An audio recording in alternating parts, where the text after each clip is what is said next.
America में बेरोजगारी में जोरदार बढ़ोतरी देखने को मिली।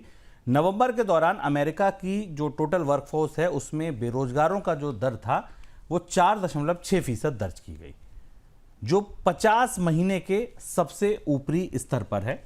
अमेरिका में सिर्फ 64,000 नए रोजगार दिए गए। अक्टूबर में के दौरान ये आंकड़ा 1 लाख से ऊपर का था। सर, एकदम इतनी बेरोजगारी कैसे फट गई?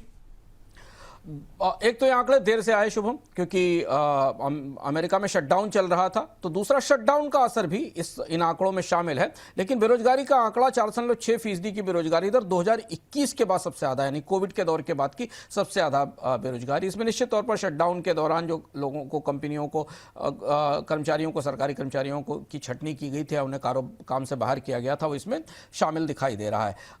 नॉन फार्म एम्प्लॉयमेंट पूरी तरह फ्लैट है, कोई बड़ी बढ़ोतरी नहीं हुई, यानी जो गैर एग्रीकल्चर जॉब्स हैं अमेरिका में वो उसी स्तर पर बने हुए हैं। और जो एनुअल जॉब ग्रोथ है वो 1% से नीचे आ गई है, जो कि 2023 में 2% के आसपास थी। वेज ग्रोथ भी 3 से 3.5% के आसपास है। रियल अर्निंग में ये फ्लैट है। तो ये पूरी तस्वीर अमेरिका के जॉब मार्केट में लगातार बढ़ती चुनौती और संकटों को बताती है।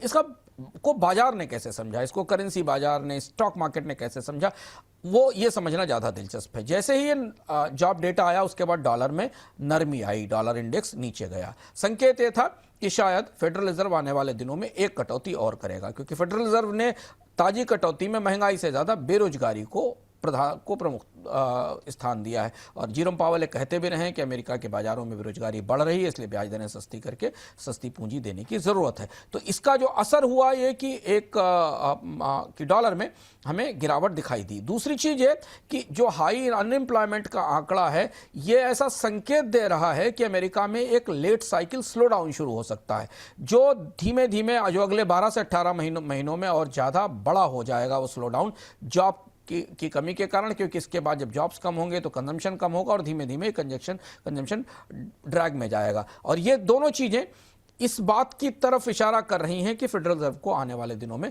ब्याज दरों में एक कटौती और करनी पड़ सकती है। हालांकि फेडरल रिजर्व ने एक ही कटौती का संकेत दिया था, लेकिन जॉब का डेटा अगर और ज्यादा खराब आता है तो ये कटौती 1 से ज्यादा हो सकती है।